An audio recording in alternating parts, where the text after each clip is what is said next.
आज आम्ही हॉटेलमध्येच प्रजासत्ताक दिन साजरा केला. त्यानंतर मग नॅचरल बीच बघायला गेलो. नॅचरल बीच बघून झाल्यानंतर इथले कोरल आणि फिशेस बघितले. त्यानंतर आम्ही आत्तापर्यंतच्या सर्वात प्रीमियम अशा नॉटिका क्रूजमध्ये बसलो आणि पोर्ट ब्लेअरला गेलो. तिकडे पुन्हा एकदा कॉर्बिन्स कोव्ह बीच बघितला. आज आहे आमचा नील आयलंडमधला शेवटचा दिवस.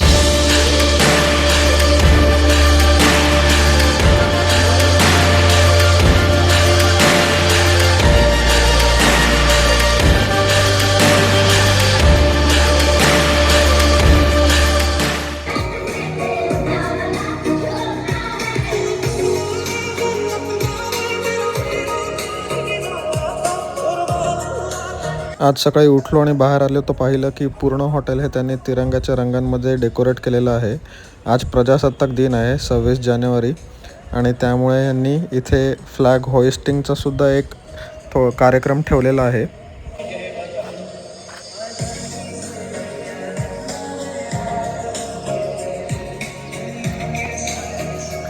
सर्वज्ञांनी सुद्धा आज आर्मीवाला टी शर्ट घातलेला आहे.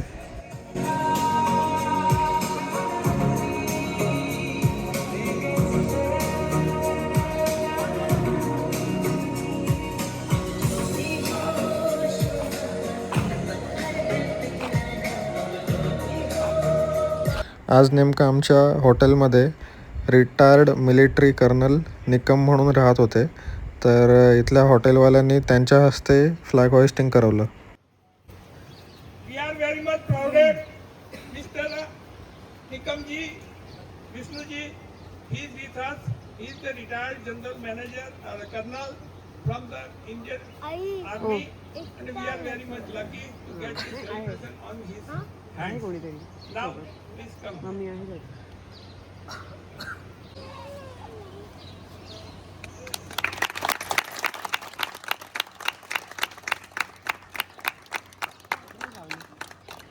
जनगण मन अधिनायक जय हे भारत भाग्य विधाता पंजाब सिंध जय हे जय हे जय हे जय जय जय जय हे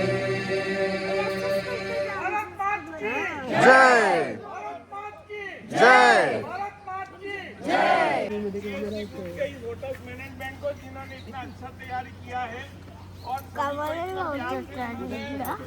ते आर्मी मध्ये होते. तू घातला ना आर्मीचा, ते आर्मी मध्ये होते. जो अपने आर्मी के इलाके में उठा करके ही अपने आज आमचा नील आयलंडवरचा शेवटचा दिवस आहे. तर आम्ही पूर्ण आमचे बॅग्स वगैरे घेऊनच आता नॅचरल ब्रिज बघायला निघालेलो आहोत.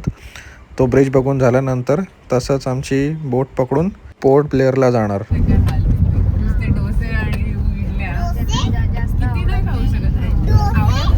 खाणार तू राहू. आत्तापर्यंतच्या अंदमानच्या ट्रिपमध्ये आम्हाला पहिल्यांदा हा खराब रस्ता दिसला.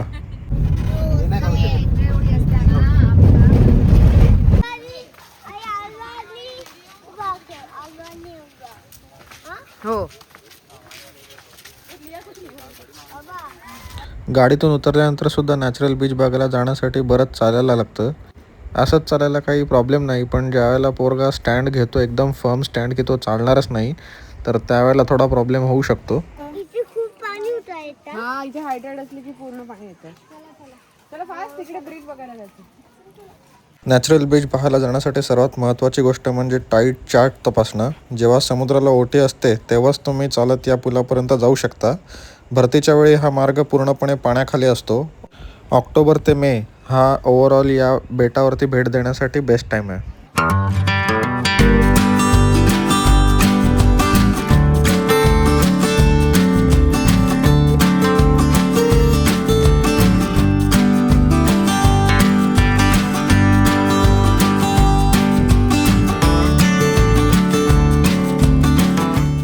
हा पूल मानवनिर्मित नसून समुद्राच्या लाटांच्या सततच्या घर्षणामुळे किंवा नॅचरल इरोजनमुळे तयार झाला आहे.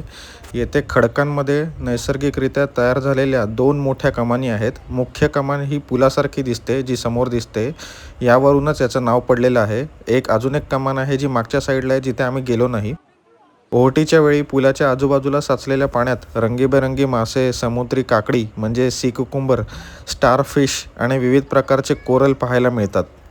नॅचरल ब्रिज लक्ष्मणपूर बीच क्रमांक 2 पासून जवळ आहे. पोर्ट ब्लेअर किंवा हॅवलॉकवरून जर इथे यायचं असेल तर खाजगी किंवा सरकारी फेरीने इथे पोहोचता येतं. एकदा फेरीतून उतरलं की तिथून रिक्षा किंवा कॅब नॅचरल ब्रिजपर्यंत सोडतात. या भागात खडक खूप टोकदार किंवा निसरडे असतात, त्यामुळे चालताना ग्रीप असलेले शूज किंवा सँडल्स घालणे सोयीचं पडतं. जर इथल्या समुद्र जीवसृष्टीबद्दल अजून जाणून घ्यायचं असेल तर इथले स्थानिक गाईड्स उपलब्ध असतात, जे तुम्हाला सर्व लहान लहान गोष्टींबद्दल माहिती देतात.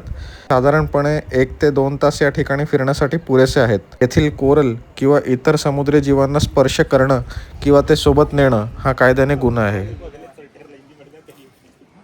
ही सगळी खालती जी दगड आहेत ती डेड कोरल्स आहेत. Dead corals. तुझा शर्ट दाखव सरदने. शर्टावरती काय लिहिलं तुझ्या? शर्टावर काय लिहिलंय?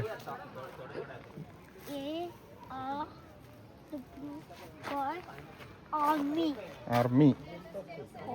ARWI. चला. कॅबने पुन्हा परत जाताना आम्हाला ठिकठिकाणी झेंडावंदन झालेले दिसत होते. ते पाहून आम्हाला खूप छान वाटलं.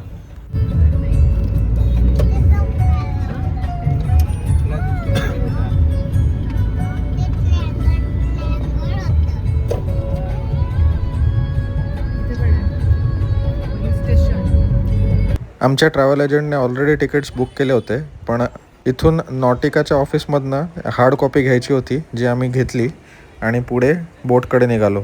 ही बोट आत्तापर्यंतची आमची सगळ्यात प्रीमियम काइंड ऑफ बोट होती. जी नॉटिका ही रिसेंटलीच लॉन्च झालेली एक सर्विस आहे, ज्यामुळे ही बोट खूप नवीन आणि क्लीन अशी वाटते आणि बाकीच्या बोटींपेक्षा खूप मोठीही आहे.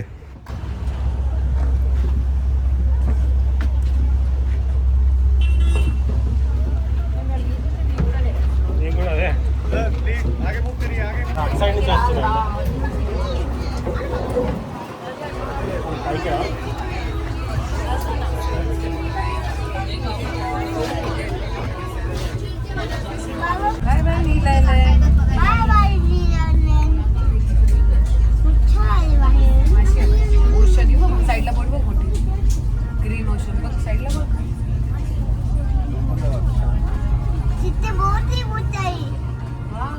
हीच ती नॉटिका.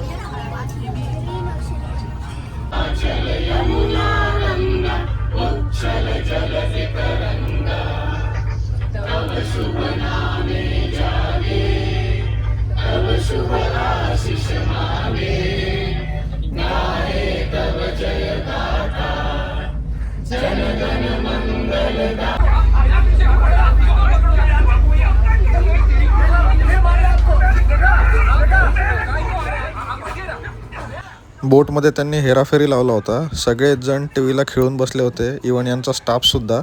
बाहेर कोणी पाहतच नव्हतं.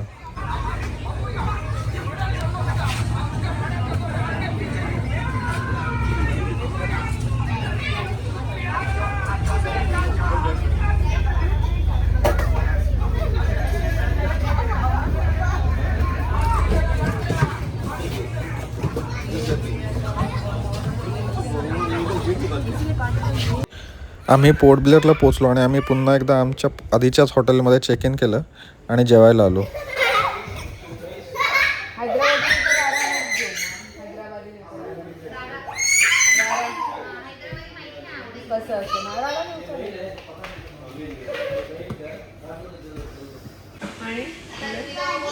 रिंगा रिंगा रोजच बोला.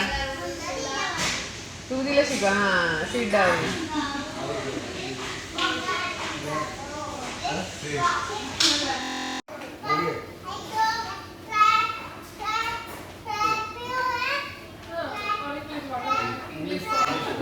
इथे जेवताना पोरांना एक नवीन फ्रेंड मिळाली, तर तिच्यासोबत गट्टी जमल्यानंतर तिच्यासोबतच खेळत बसले. आमच्या ओरिजिनल आयटिनरीनुसार आम्ही आज रॉस आयलंडला जाणार होतो, पण 26 जानेवारीचा दिवस असल्याने आणि इथे पंतप्रधान नरेंद्र मोदी यांनी भेट दिल्यामुळे रॉस आयलंड त्यांनी बंद ठेवलं होतं. तर आम्हाला रॉस आयलंडला जाता आलं नाही. दुसरा ऑप्शन होता चिडिया टापू बघायचा, पण चिडिया टापूला सुद्धा फक्त बीच आहे आणि तिथे जाण्यासाठी जवळजवळ एक 1-1.5 तासाचा प्रवास होता, तर त्यामुळे आम्ही ठरवलं की इथेच थोडा आराम करू आणि पुन्हा एकदा कॉर्बेन्स्को बीचला गेलो. इथे पोरांना थोडंसं खेळू दिलं आणि त्याच्यानंतर मग घरी.